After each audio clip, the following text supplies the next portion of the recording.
Hello बच्चों, welcome to my channel pi mathematics. मैं विकास कुमार, आपका मैथ्स गुरु। बच्चों, आज हम लोग इस वीडियो में adjoint and inverse of matrix के बारे में पढ़ेंगे। बच्चों, इनवर्स ऑफ मैट्रिक्स के बारे में हम लोग पहले भी पढ़ चुके हैं। मैंने आपको इनवर्स ऑफ मैट्रिक्स के प्रॉब्लम को एलिमेंट्री ऑपरेशन के हेल्प से सॉल्व करना सिखाया था। यहाँ इस चैप्टर में हम लोग एक और मेथड सीखने वाले हैं इनवर्स ऑफ मैट्रिक्स के प्रॉब्लम को सॉल्व करने के लिए। बच्चों, याद रखना, इस एक्सरसाइज में सिर्फ और सिर्फ हम लोग स्क्वायर मैट्रिक्स के बारे में ही बात करेंगे। अगर स्क्वायर मैट्रिक्स नहीं है तो इस चैप्टर को पढ़ना ही नहीं है, इस चैप्टर में आएगा ही नहीं आएगा। तो इस चैप्टर को पढ़ने के लिए जो हमारे पास बेसिक नॉलेज होना चाहिए वो क्या क्या है, ध्यान दीजिए। पहला, how to find determinant of matrix. सबसे पहले हम लोग ये फाइंड करेंगे कि डिटर्मिनेंट ऑफ मैट्रिक्स को फाइंड कैसे किया जा सकता है। ऑफ एक्सपेंड मेथड, याद रखिएगा किस मेथड से हम लोग सीखेंगे, एक्सपेंड मेथड। ध्यान देंगे आप लोग, ठीक है। और डिटर्मिनेंट निकालना है किसका, मैट्रिक्स का। हम पहले ही क्लियर कर चुके हैं। इस मैट्रिक्स में हम लोग सिर्फ स्क्वायर मैट्रिक्स के बारे में बात करने वाले हैं, तो यहाँ डिटर्मिनेंट भी हम लोग किस मैट्रिक्स का फाइंड करेंगे, सिर्फ और सिर्फ स्क्वायर मैट्रिक्स का। और ये भी आपको अच्छे से मालूम है कि डिटर्मिनेंट हमेशा स्क्वायर मैट्रिक्स का ही फाइंड किया जाता है, ठीक है बच्चों। दूसरा टॉपिक जो हम लोगों को जानना चाहिए वो है कैसे आखिरकार हम लोग माइनर्स निकालेंगे और कोफैक्टर निकालेंगे। उसके बाद जो चीज हम लोग सीखेंगे, एडजॉइंट ऑफ मैट्रिक्स निकालना। और लास्ट में हम लोग सीखेंगे इनवर्स ऑफ मैट्रिक्स निकालना, ठीक है बच्चों। तो चलिए बच्चों, हम लोग शुरू करते हैं। देखिए बच्चों, सबसे पहले हम लोग सीखते हैं how to find determinant of 2x2 matrix. मतलब 2x2 मैट्रिक्स का हम लोग डिटर्मिनेंट कैसे फाइंड करेंगे। तो सबसे पहले बच्चों याद रखिएगा, मैट्रिक्स का सिंबल इस तरीके से होता था, तो डिटर्मिनेंट का सिंबल इस तरीके से होगा। मॉड के जैसा दो लकीर डालते हैं, ठीक उसी तरीके सिर्फ दो लकीर डालिए और इस तरीके से ब्रैकेट डाल दीजिएगा तो ये मैट्रिक्स कहलाएगा। डिटर्मिनेंट का साइन ये होता है। हमेशा डिटर्मिनेंट किस मैट्रिक्स का फाइंड होगा, स्क्वायर मैट्रिक्स का ही फाइंड कर सकेंगे आप। लेकिन सबसे पहले हम लोग सीखते हैं 2x2 मैट्रिक्स का। तो वर्किंग रूल में हमने क्या लिखा है, देखो। सबसे पहले वर्क नंबर 1 क्या करना है, इधर से मल्टीप्लाई करना है। वर्क नंबर 2 क्या करना है, माइनस का साइन देना है। और वर्क नंबर 3 क्या करना है, इधर से मल्टीप्लाई करना। तो चलिए वर्किंग रूल अप्लाई करके देखते हैं सर। देखिए, सबसे पहले हमने क्वेश्चन क्या लिखा, फाइंड द डिटर्मिनेंट ऑफ 2 - 3 6 2। अच्छा, ये एक मैट्रिक्स है, तो सबसे पहले हम इसको डिटर्मिनेंट में चेंज करेंगे। तो देखिए, इसका नाम रख दिया ए, डिटर्मिनेंट का साइन दिया। देखिए, मैट्रिक्स का साइन किस में चेंज कर गया, डिटर्मिनेंट का। चलिए वर्किंग रूल आते हैं। सबसे पहले इधर मल्टीप्लाई करने, तो देखो हमने इधर मल्टीप्लाई किया, तो 2 2 जा 4। दूसरा सिंबल क्या, दूसरा वर्क क्या करने बोला, माइनस का साइन देने। देखिए, माइनस का साइन देने बोला। तीसरा इधर मल्टीप्लाई करने बोला, इधर मल्टीप्लाई किया तो -18 आया, ऐड हो गया, कितना दे दिया 22। उम्मीद है बच्चों समझ में आ गया होगा। चलिए दूसरा क्वेश्चन बनाते हैं। Find the determinant of -8 - 3 2 6। Matrix का साइन है। सबसे पहले इसको किस में चेंज करेंगे, डिटर्मिनेंट के फॉर्म में। तो देखिए हमने किया, डिटर्मिनेंट लिखा, डिटर्मिनेंट के फॉर्म में लिखा। पहले हमने क्या बोला, वर्किंग रूल इधर मल्टीप्लाई करने, तो देखिए इधर मल्टीप्लाई किया, -48। फिर दूसरा वर्किंग रूल क्या बताया था, माइनस साइन देने, माइनस साइन दिया। फिर इधर मल्टीप्लाई करने, मल्टीप्लाई किया, 2 3 जा -6। अब ये माइनस माइनस प्लस ऐड होके कितना दे दिया, -42। उसी तरीके से अगला एग्जांपल भी हमने लिखा है, फाइंड द डिटर्मिनेंट ऑफ -5 2 -6 8। पहले हमने इसको डिटर्मिनेंट का में चेंज किया, जबकि मैट्रिक्स दिया हुआ था। सबसे पहले वर्किंग रूल इधर मल्टीप्लाई करने की बोला गया था, -5 - 8 40, माइनस का साइन दिए, फिर इधर से मल्टीप्लाई किए, -12, माइनस माइनस प्लस 52। तो उम्मीद है बच्चों 2x2 मैट्रिक्स का डिटर्मिनेंट फाइंड करने आपको आ गया होगा। तो इसे पॉज करके नोट डाउन कर ले। चलिए बच्चों, अब हम लोग सीखते हैं 3x3 मैट्रिक्स का हम लोग डिटर्मिनेंट कैसे फाइंड करेंगे। तो सबसे पहले बच्चों ये साइन आपको याद रखना पड़ेगा, plus minus plus minus plus minus plus minus plus. ये सिंबल आपको, ये साइन आपको याद रखना पड़ेगा, ठीक है। ये 3x3 मैट्रिक्स का साइन है। देखिए हमने क्वेश्चन लिखा है, how to find determinant of A equal to -2 3 1 2 2 3 -6 5 3। बच्चों याद रखना, सबसे पहले तो हमने इसको किस में चेंज कर दिया, डिटर्मिनेंट के फॉर्म में। 3x3 मैट्रिक्स का डिटर्मिनेंट फाइंड करने के लिए आपको किसी भी एक रो या किसी भी एक कॉलम का यूज करना है, किसी भी रो का। आपके पास 3 रो है, 1 2 3, और 3 कॉलम है, 1 2 3। तो आप किसी भी एक का यूज करिए, यह आपके ऊपर निर्भर करता है कि आप किसका यूज करना चाहते हैं। देखिए बच्चों, इस क्वेश्चन में हमने कॉलम 1 का यूज किया। देखिए ये कॉलम 1 है, इसका यूज किया। ठीक है, देखो कैसे यूज करेंगे। सबसे पहले हमने लिख दिया -2, उसके बाद इस -2 के आगे पीछे दाएं बाएं गायब कर दो। देखो आगे इसका कुछ है ही नहीं, पीछे गायब हो गया, दाहिना गायब हो गया, बाएं कुछ नहीं था गायब हो गया, कुछ नहीं था तो छोड़ दिया, तो क्या बचा 2 3 5 3। तो देखो हमने लिख दिया 2 3 5 3। अगला एलिमेंट कौन है 2, तो हमने 2 लिखा ब्रैकेट के अंदर। अब इस 2 के आगे पीछे दाएं बाएं गायब करो। देखो आगे पीछे दाएं बाएं गायब हुआ, क्या बचा 3 1 5 3, 3 1 5 3 और डिटरमिनेंट का साइन लगा दिया। उसके बाद अगला एलिमेंट कौन है -6, तो हमने यहां पे -6 लिखा। अब -6 के आगे पीछे दाएं बाएं गैप करो, तो -6 के आगे पीछे दाएं बाएं गैप हो गया, कितना बचा 3 1 2 3। देखिए 3 1 2 3 बचा। उम्मीद है बच्चों समझ में आ गया होगा। अब देखो हमने किसका यूज किया है, कॉलम 1 का। तो यहाँ पे कॉलम 1 का साइन देखो, यहाँ पे कॉलम 1 का साइन कितना दिया हुआ है, प्लस माइनस प्लस। तो एक काम करो, इस -2 के आगे प्लस लगा दो, यहाँ पे माइनस लगा दो और यहाँ पर क्या लगा दो, प्लस लगा दो। अब इसको सॉल्व करो। देखो प्लस माइनस -2, इस डिटरमिनेंट को सॉल्व करना तो अभी हमने थोड़ी देर पहले सिखाया। 3 2 जा 6, साइन लगेगा माइनस का, 5 3 जा 15 माइनस, फिर यहां पर 2, इसको भी 3 3 जा 9 -5, फिर प्लस माइनस -6, फिर यहां पर 3 3 जा 9 -2। अब इसको सिर्फ सॉल्व कर लेना है। 6 में से 15 गया, -9 -2, -2 इंटू -9, फिर यहां पर कितना दे दिया 4, -2 इंटू 4, फिर इसको सॉल्व करते हैं। यहां पर कितना देगा 7, 6 इंटू 7। अब इसको सिर्फ सॉल्व करना है बच्चों, कितना हो जा रहा है बता, 18 -8 7 42, 18 -50 और 50 में से 18 घट गया, कितना बच गया बच्चों -32। सॉल्व हो गया। अब देखो इसी क्वेश्चन को सर आप कॉलम 1 का यूज क्यों किए, हम किसी और भी का यूज कर सकते हैं, क्या आंसर डिफर आएगा? नहीं बच्चों, आंसर डिफर नहीं आएगा, सेम आंसर आएगा। अब आप देखिए जैसे हमने क्या किया है ना, हमने अब इसी प्रॉब्लम को दूसरे चीज से हेल्प से सॉल्व किया। देखो 2 2 3 का यूज किया हमने, ठीक है, रो 2 का यूज किया हमने। मैं पहले बता रहा हूं आप किसी भी रो किसी भी कॉलम का यूज कर सकते हैं, लेकिन हमने दूसरी बार सॉल्व करने के लिए किसका यूज किया, रो नंबर 2 का। तो देखो रो नंबर 2 कैसे यूज करेंगे भाई, सबसे पहला कौन है 2, तो 2 लिखा। अब इस 2 के आगे पीछे दाएं बाएं गैप कर दो, आगे पीछे दाएं बाएं गैप हुआ, 3 1 5 3 बचा, 3 1 5 3 हो गया।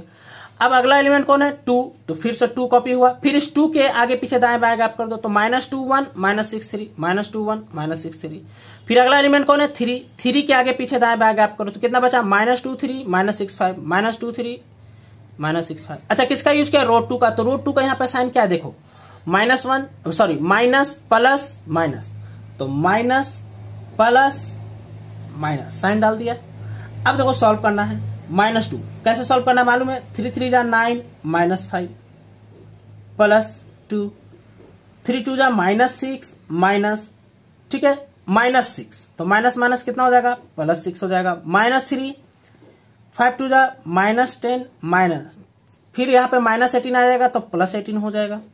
अब सॉल्व करते हैं, -2 यहां पर कितना आ गया बच्चों 4 +2 इंटू 0 -3 और यहां पर कितना बचेगा बच्चों 8, कितना हो गया बच्चों देखो -8, ये हो गया +0 और यहां पर कितना हो गया 3 8 -24, तो बच्चों कितना आ गया -32। देखो बच्चों आंसर डिफर किया नहीं, डिफर किया, वही आंसर आया मेरा।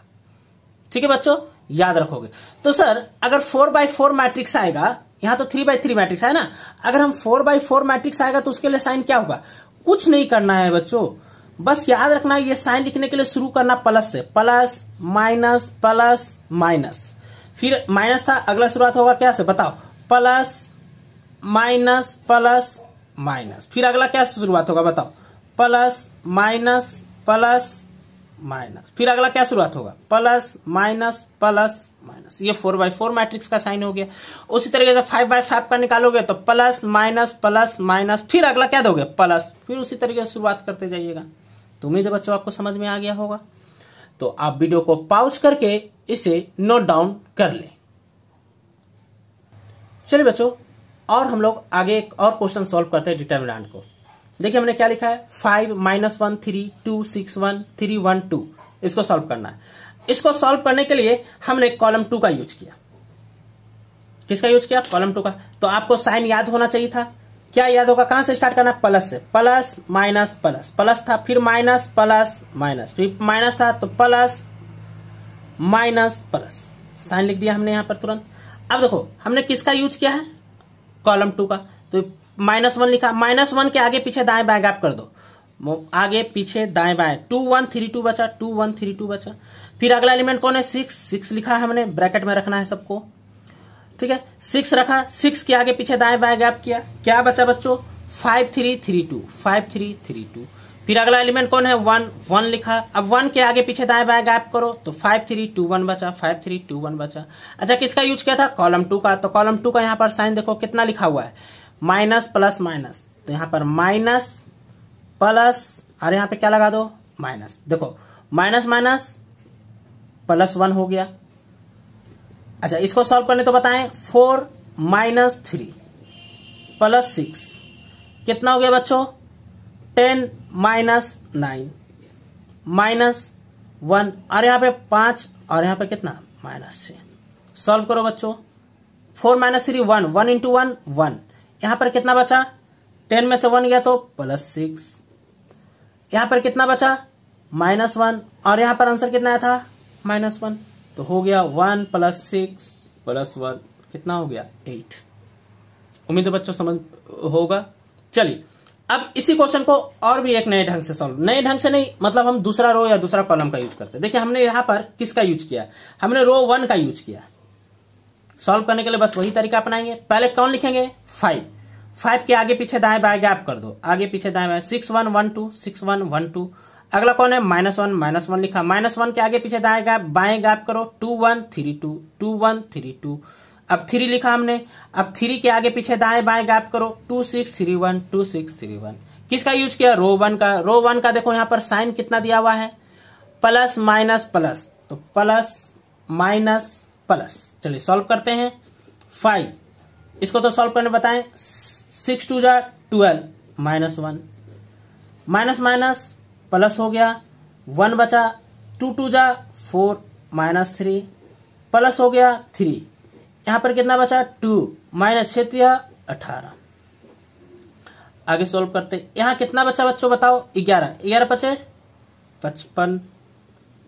यहां पर कितना बचा? +1 और यहां पर कितना बचा? 2 घटा, यहां पर कितना घट गया? 16 32 16 48 और यहां पे -16 बचा था तो -48 हुआ। अब घटा लो इसको बच्चों, कितना बच गया देख लो, ठीक है। +1 यहां पे 56 हो गया, 56 -48 कर दो, आपका कितना बचा? 8। देखो आंसर डिफर किया? डिफर नहीं किया, ठीक है। उम्मीद है बच्चों आपको समझ में आ गया होगा, ठीक है। तो आप इसे नोट डाउन कर ले। चलिए बच्चों अब हम लोग सीखते हैं माइनर एंड कोफैक्टर्स निकालने के लिए। तो सबसे पहले हम लोग 2x2 मैट्रिक्स का सीखेंगे। किसका सीखने वाले हैं? 2x2 मैट्रिक्स का। उसके बाद हम लोग सीखेंगे 3x3 मैट्रिक्स का। देखो बच्चों 4x4 का यूज ऐसा नहीं है कि नहीं है, लेकिन उसको हम लोग कैलकुलेटर से सॉल्व करेंगे। देखिए हम चाहते हैं आपको मल्टीप्लिकेशन सिखाना, तो इसके लिए जरूरी नहीं है कि 10 डिजिट ऊपर लिखे 10 डिजिट नीचे लिखे और तब मल्टीप्लिकेशन सिखाएं। सिखाने के लिए हम 2 डिजिट से सिखा सकते हैं, 3 डिजिट तक सिखाते हैं, हार्डली 4 डिजिट जाएगा। आपको हम बोलेंगे अगर कि आपको मल्टीप्लिकेशन आता है तो आप बोलेगा यस सर, तो हम आपको प्रूफ करने के लिए ऊपर 10 डिजिट या नीचे 10 डिजिट देके हम आपको मल्टीप्लाई करने नहीं बोलेंगे, ठीक है। तो मल्टीप्लाई आता है, ठीक है। उसी तरीके से माइनस का फैक्टर हमको निकालने आता है। ज्यादा हम लोग 2x2 और 3x3 का कॉपी में निकालना सीखेंगे। अगर 4x4 आ गया, 5x5 आ गया, 6x6 आ गया तो भाई अब हमको कैलकुलेटर दीजिए साइंटिफिक, हम निकाल कर आपको दिखाएंगे। इतना मेरे पास समय नहीं है कि इतना सॉल्व करते जाते हैं। सॉल्व करने का हम सॉल्व कर लेंगे लेकिन बहुत लंबा कैलकुलेशन चला जाएगा, ठीक है बच्चों। तो चलिए हम लोग पहले 2x2 का सीखते हैं। याद रखिएगा माइनर का फैक्टर भी किसका निकलेगा? स्क्वायर मैट्रिक्स का ही निकलेगा, ठीक है। तो 2x2 कितना एलिमेंट है? 4 एलिमेंट है। 4 एलिमेंट है तो 4 माइनर निकलेगा, 4 का फैक्टर निकलेगा, ठीक है। अगर हम 3x3 मैट्रिक्स का बोलेंगे तो 3x3 मैट्रिक्स में कितना एलिमेंट होगा? 9 एलिमेंट होगा, और 9 एलिमेंट है तो कितना माइनर होगा? 9 माइनर होगा, 9 का फैक्टर होगा। तो चलिए देखते हैं हम लोग। देखिए क्या बोल रहा है, find the minors and cofactors of the matrix A equal to -2 3 6 5। Also find adjoint A। चलिए एडजॉइंट A तो बाद में सीखेंगे, पहले हम लोग माइनर एंड कोफैक्टर पे कंसंट्रेट करते हैं। देखिए माइनर है इसलिए देखिए कितना एलिमेंट है 4। अच्छा ये बताओ इस 2 का एड्रेस कितना है A11, इसका एड्रेस कितना है A12, इसका एड्रेस कितना है A21 और इसका एड्रेस कितना है A22। तो चूंकि हम माइनर निकालने वाले हैं इसलिए नाम रख दिए M11, M12, M21, M22। चूंकि हम लोग कोफैक्टर निकालेंगे थोड़ी देर बाद इसलिए नाम दे दिया C11, C12, C21, C22। हमने पहले ही बोला जितना एलिमेंट उतना कोफैक्टर उतना माइनर निकलेगा, इसलिए हमने नाम दे दिया। चलिए आते हैं पहले माइनर निकालने के लिए। तो M11 निकालना है तो M11 के लिए A11 के पास जाइए और A11 के आगे पीछे दाएं बाएं गैप कर दीजिए। तो A11 ये है तो आगे पीछे दाएं बाएं गैप कर दिए तो क्या बचा 5। तो M11 का वैल्यू कितना हो गया 5। M12 का वैल्यू चाहते हैं तो A12 के पास जाइए। तो A12 ये है तो A12 के आगे पीछे दाएं बाएं गैप कर दिए कितना बचा 6। तो M12 का वैल्यू ये हो गया। M21 का वैल्यू निकालना तो M21 ये है तो इसके आगे पीछे दाएं बाएं कितना बच गया 3। M22 मतलब A22 के पास जाएंगे तो A22 ये है तो इससे आगे पीछे दाएं गैप कर दिए तो कितना बच गया -2। उम्मीद है बच्चों समझ में आ गया होगा। अब आता है कोफैक्टर निकालना। कोफैक्टर निकालने से पहले सबसे पहले काम कीजिए इन दोनों नंबर को जोड़िए सारे में। जहां पर ऑड नंबर आएगा वहां नेगेटिव साइन लगा देना है और जहां पर इवन नंबर आएगा वहां पे पॉजिटिव साइन रहने देना। जैसे 1 + 1 2 पॉजिटिव साइन पॉजिटिव होता है 1 + 1 2 होता है इवन नंबर है इसलिए पॉजिटिव साइन ही रहने दिया हमने यहाँ पे। ठीक है 1 + 2 3 हो गया ऑड नंबर इसने नेगेटिव साइन दे दिया। 2 + 1 3 हो गया नेगेटिव साइन हो गया। 2 + 2 4 हो गया इवन नंबर है इसलिए पॉजिटिव साइन हो गया। उम्मीद है बच्चों साइन दे देंगे। उसके बाद अगला जिस तरीके से माइनर निकाले तो उसी तरीके से कोफैक्टर निकाल दीजिए। जैसे C11 निकालना C11 मतलब A11 के पास जाइए और आगे पीछे दाएं बाएं गैप कीजिए कितना बचा 5। C12 निकालना है तो A12 के पास जाइए आगे पीछे दाएं बाएं गैप कीजिए कितना बच गया 6। C21 के पास जाइए C21 निकालना है यानी A21 के पास जाइए कितना बच गया 3। C22 निकालना है यानी यहाँ पे कितना आ गया -2। मतलब फाइनल आंसर बताइए 5 -6 -3 और यहाँ पर कितना -2। तो निकल गया हमारा कोफैक्टर। उम्मीद है बच्चों आपको समझ में आ गया होगा। चलिए इस क्वेश्चन के लिए माइनर कोफैक्टर निकालते हैं। देखिए M11 निकालना है मतलब क्या करेंगे बताइए आप। A11 के पास जाएंगे A11 के आगे पीछे दाएं बाएं गैप कर दो कितना बचेगा -5। M12 के पास की बात करते हैं तो कितना बचेगा 6। M21 की बात करते हैं तो कितना आएगा -8। M21 मतलब A21 के पास जाइए और आगे पीछे दाएं बाएं गैप कीजिए -8 आया। M22 मतलब A22 के आगे पीछे दाएं बाएं गैप करिए कितना बच गया 3। माइनर निकल गया। कोफैक्टर निकालते समय सबसे पहले प्लस माइनस दीजिए भाई। 1 + 1 2 हो गया इसलिए पॉजिटिव साइन है। 1 + 2 3 हो गया इसलिए नेगेटिव साइन हो गया। 2 + 1 नेगेटिव साइन है। 2 + 2 पॉजिटिव साइन हो गया। अब जैसे माइनर निकाले तो वैसे यहां पर निकाल दो। तो देखो यहां पर C11 मतलब A11 आगे पीछे दाएं बाएं गैप किया कितना बचा -5। A12 कितना बच गया 6 -8 और यहां पर कितना 3। तो आंसर यहां पर कितना हो गया -5 -6। यहां पर कितना हो गया बच्चों 8 और यहां पर कितना हो गया बच्चों 3। तो इस तरीके से मेरा माइनर कोफैक्टर निकल गया। उम्मीद है बच्चों आपको समझ में आ गया होगा। तो चलिए आगे हम लोग सीखते हैं। आगे आते हैं हम लोग एडजॉइंट A निकालते हैं मतलब इस मैट्रिक्स का एडजॉइंट निकालते हैं। एडजॉइंट का मतलब होता है कोफैक्टर पुट करने के बाद उसका ट्रांसपोज निकाल दीजिए। एडजॉइंट का मतलब क्या होता है बच्चों कोफैक्टर मैट्रिक्स के अंदर पुट कर दीजिए और उसके बाद क्या निकाल दीजिए ट्रांसपोज। देखिए एडजॉइंट A11 की जगह क्या आ गया कोफैक्टर आ गया C11। A12 की जगह कौन आ गया C12। A21 की जगह कौन आ गया A21 और A22 की जगह क्या आ गया C22 आ गया। अब इसका वैल्यू पुट कर दीजिए तो कितना आ गया देखिए 5 -6 -3 -2 और उसके बाद ट्रांसपोज निकालने बोला। ट्रांसपोज निकालने का कहने का मतलब क्या होता है बताइए। ये रो कॉलम बन जाएगा 5 और यहां पर कितना आ गया -6 -3 -2। इस तरीके से एडजॉइंट A फाइंड हो गया। यहां एडजॉइंट फाइंड करना है। देखिए कैसे फाइंड करेंगे एडजॉइंट भाई। C11 निकालना है। ये तो हम निकाल ही चुके कोफैक्टर तो कितना हो गया -5 -6 8 और यहाँ पे कितना 3 और इसका क्या निकालना है ट्रांसपोज। तो ट्रांसपोज निकालेंगे तो भाई कितना देगा बता। रो क्या बन जाता है कॉलम -5 -6 8 और यहाँ पर कितना 3। उम्मीद है बच्चों आपको समझ में आ गया होगा कि आखिरकार कैसे माइनर निकलता है, कोफैक्टर निकलता है और एडजॉइंट कैसे निकलता है। ठीक है बच्चों, समझ में आ गया होगा। और एडजॉइंट का सिंपल सा मतलब क्या समझना है, कोफैक्टर पुट, उस मैट्रिक्स में कोफैक्टर पुट करके उसका क्या निकाल दीजिए ट्रांसपोज निकालिए। एक बात याद रखना, एडजॉइंट मतलब मैट्रिक्स होता है ना कि डिटर्मिनेंट। बहुत लोग एडजॉइंट को डिटर्मिनेंट कंसीडर करके आगे बढ़ते हैं, जो बहुत बड़ी गलती है। एडजॉइंट ए क्यों, एडजॉइंट किसी भी मैट्रिक्स का निकाल रहे हैं, किसी भी मैट्रिक्स मतलब स्क्वायर मैट्रिक्स का निकाल रहे हैं तो वो सिर्फ मैट्रिक्स होता है ना कि डिटर्मिनेंट होता है। उम्मीद है बच्चों आपको समझ में आ गया होगा। तो वीडियो को पॉज करके इसे नोट डाउन कर ले। चलिए बच्चों, अब हम लोग 3x3 मैट्रिक्स का माइनर कोफैक्टर निकालना सीखते हैं और उसके बाद हम लोग सीखेंगे एडजॉइंट निकालना। चलिए माइनर पे आते हैं। देखिए M11 का माइनर निकालना, तो M11 मतलब A11 के पास जाएंगे और A11 के आगे पीछे दाएं बाएं गैप कर दो तो कितना बचा 6 3 2 3। तो यहां पर डिटर्मिनेंट का साइन देके 6 3 2 3 हमने लिख दिया। और इसको सॉल्व करने तो हमने बताया था 6 3 18 -6 कितना बच्चा हो गया 12। उसी तरीके से A12 की जगह क्या है बेटा 3। अब 3 के आगे पीछे दाएं बाएं गैप करो कितना बचा 5 3 1 3। इसको भी सॉल्व कर दीजिए 5 3 15 -3 कितना हो गया बच्चा 12। फिर से M13 ये है, इसके आगे पीछे दाएं बाएं गैप कर दिया तो 5 6 1 2। तो 5 दूना 10 -6 कितना हो गया बच्चा 4। फिर M21 ये हुआ, इसके आगे पीछे दाएं बाएं गैप करिए तो हो जाएगा 3 2 2 3।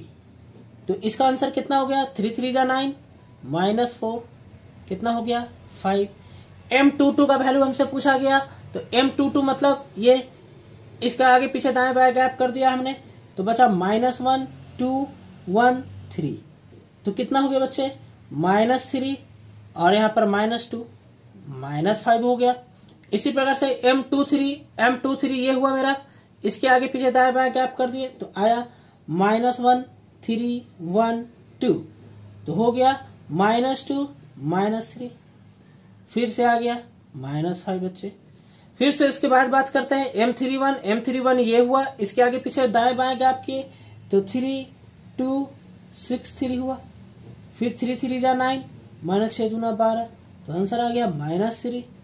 उसी तरीके से M32 ये हुआ मेरा, इसके आगे पीछे दाएं बाएं तो कितना बच गया -1 2 5 3। तो हो गया कितना -3 -10। मल्टीप्लाई कर रहे हैं, जिसको इसको सॉल्व करने का तरीका मैं पहले ही सिखा चुका हूं आपको। तो M33 के आगे पीछे दाएं बाएं गैप करेंगे तो -1 3 5 6। तो हो गया -6 -15 तो आपका हो गया -21। तो इस तरीके से माइनर निकल गया हमारा। उम्मीद है बच्चों समझ में आ गया होगा। अब हमको निकालने सीखना क्या है कोफैक्टर। तो कोफैक्टर कैसे निकालेंगे, तो सबसे पहले तो साइन दीजिए भाई। 1 + 1 क्या हुआ 2, इवन नंबर है इसलिए प्लस का साइन। 1 + 2 3, ऑड नंबर है माइनस। उसी तरीके से यहाँ पर plus minus plus minus plus minus plus. Minus plus क्यों लगा समझ गया ना, जहां पर इन दोनों नंबर को जोड़ने से इवन नंबर आ रहा है उसके सामने प्लस, और जहां पर दोनों को जोड़ने से ऑड नंबर आ रहा है वहां पर माइनस। समझ गए। अब C11 कैसे निकालेंगे, जैसे इसको निकाले थे तो C11 मतलब कितना, C11 मतलब ये, इसके आगे पीछे दाएं बाएं गैप करेंगे तो भाई कितना हो गया 6 3 2 3। तो इसका आंसर भी ठीक इसी तरीके से आएगा, यहाँ पे 12 है आगे प्लस है तो कितना हो गया 12। C12 का भी वैल्यू यही आएगा लेकिन यहाँ पे माइनस था तो -12 आ गया। C13 का भी वैल्यू यही आएगा 4, आगे प्लस है तो प्लस हो गया। C21 M21 के ही वैल्यू के बराबर आएगा, कितना आएगा 5, तो यहाँ पे माइनस लगा हुआ तो सिर्फ -5 हो गया। फिर M23 कितना है -5, तो यहाँ पे प्लस था तो -5, तो ये ओवरऑल सॉल्व होकर कितना दे दिया -5 दे दिया। M23 का वैल्यू कितना दे रहा है -5, तो यहाँ पे -5 आया, फिर माइनस माइनस किस में चेंज कर गया, +5 में। उसी तरीके C31 M31 के -3, तो यहाँ पर सॉल्व होके कितना दे देगा, -3 दे देगा। C32 M32 का ही इक्वल आएगा, -13, तो यहाँ पर हो गया +13। M33 का वैल्यू कितना है, -21, सॉल्व होके कितना दे दिया, -21। इसको एक्चुअली हमने शॉर्टकट कर दिया, आपको इसी तरीके से जस्ट बनाना। बस माइनर का फैक्टर निकालने का एकदम बिल्कुल सेम प्रोसेस है, बस माइनर में किसी तरीके का साइन हम नहीं देखते हैं सॉल्व करने से पहले, और कोफैक्टर में हम साइन देखते हैं सॉल्व करने से पहले। तो उम्मीद है बच्चों यहाँ का माइनर कोफैक्टर समझ में आ गया होगा। अब कर चाहते हैं एडजॉइंट निकालने के लिए। तो एडजॉइंट बराबर क्या होता है, कोफैक्टर लिख के उसका ट्रांसपोज निकाल दीजिए। देखिए बच्चों कोफैक्टर तो हमने निकाल कर रखा ही है, कितना कितना है कोफैक्टर भाई, 12 -12 4 -5 -5 5 -3 13 21 का ट्रांसपोज। अब ट्रांसपोज कैसे निकालना है ये आपको अच्छे से मालूम है। ये जो रो है ये क्या बन जाएगा, कॉलम 12 -12 4, ये -5 -5 5 -3 13 21। इस तरीके से मेरा एडजॉइंट ए भी निकल गया। तो उम्मीद है बच्चों आपको माइनर कोफैक्टर निकालना सीख गए होंगे आप 3/3 का, और उसी के साथ एडजॉइंट भी निकालने सीख गए होंगे। एडजॉइंट निकालने में कुछ मेहनत ही नहीं करना, बस कोफैक्टर निकालिए और कोफैक्टर मैट्रिक्स में पुट करने के बाद उसका क्या निकाल दीजिए, ट्रांसपोज निकाल दीजिए। ठीक है बच्चों, तो वीडियो को पॉज करके इसे नोट डाउन कर ले। देखिए बच्चों अब अगला क्या बोला गया, find adjoint A if A equal to 2 1 3 3 2 1 1 2 3। देखिए बच्चों एडजॉइंट ए निकालने बोला गया, तो हम जानते हैं एडजॉइंट बराबर क्या होता है, कोफैक्टर का ट्रांसपोज। मतलब माइनर निकालने का कोई जरूरत नहीं है, सीधे कोफैक्टर निकालते हैं और काम चलाते हैं। तो देखिए चलिए C11 सबसे पहले साइन दे देते हैं, तो 1 + 1 2 होता है, इवन नंबर है इसलिए प्लस, 1 + 2 3 होता है, ऑड नंबर है इसलिए माइनस दे दिया। उसी तरीके सबके आगे हमने क्या लगा दिया, साइन लगा दिया। देख लीजिए बच्चों,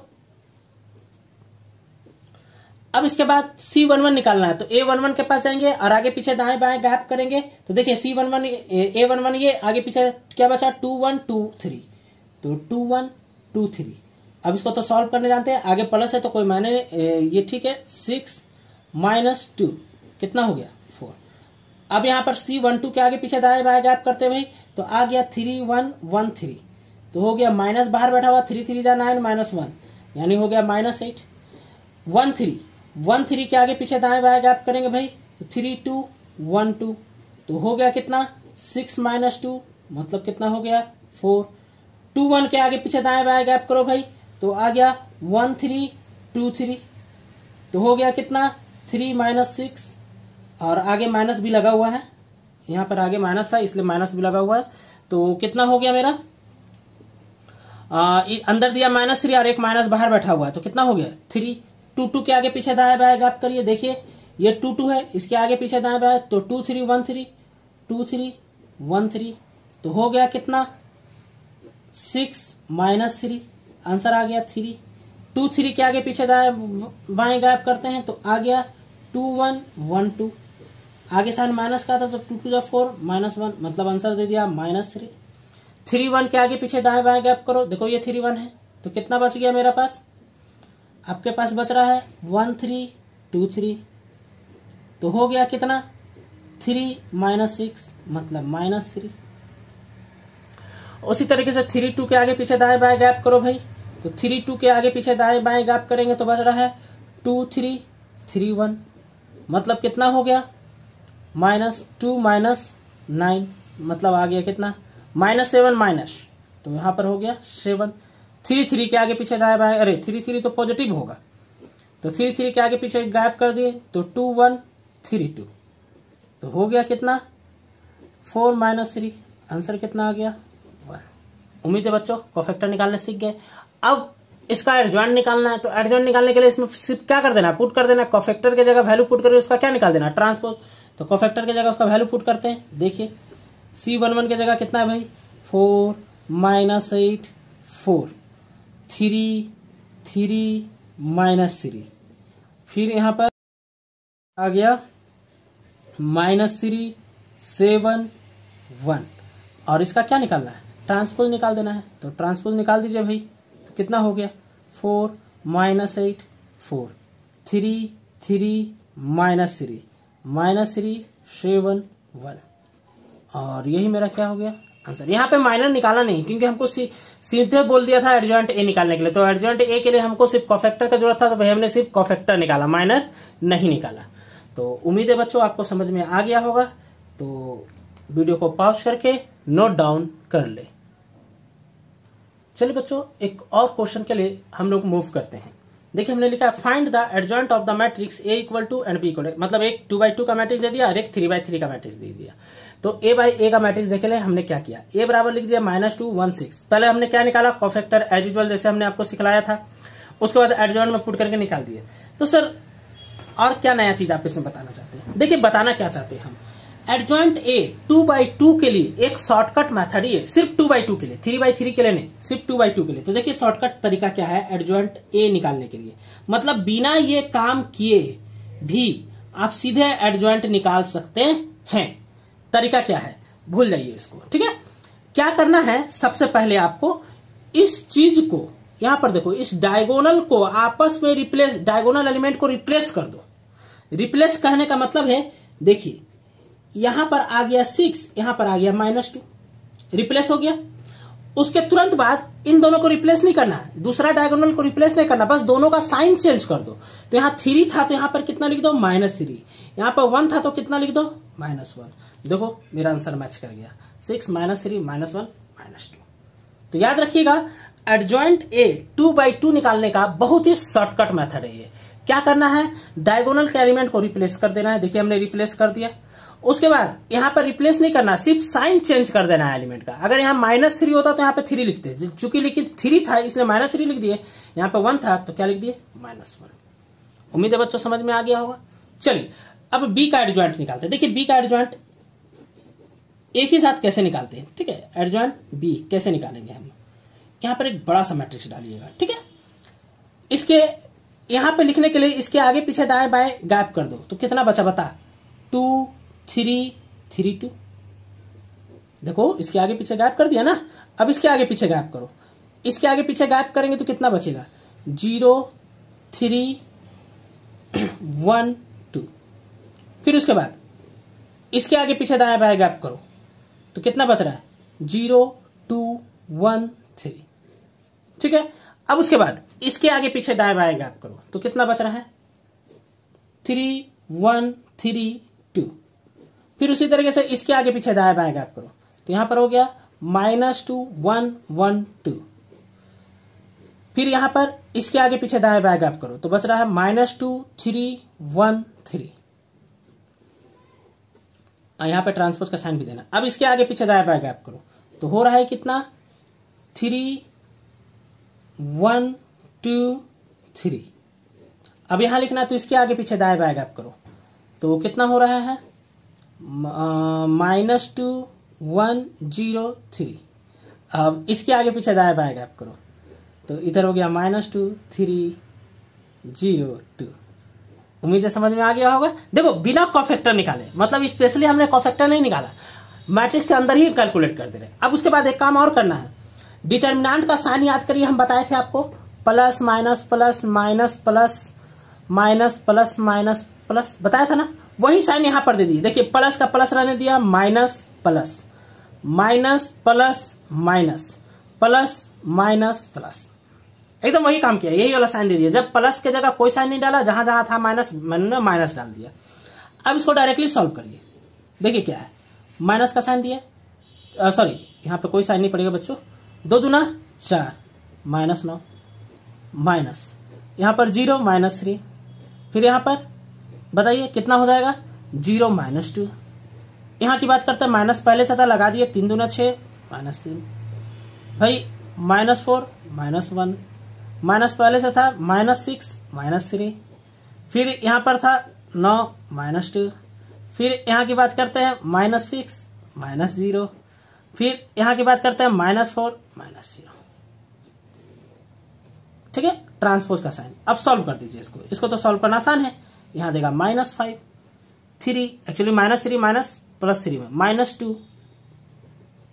3 और एक -3 -5, फिर यहाँ पे -9 -9 में चेंज कर गया, 9 - 2 7 +6 -4।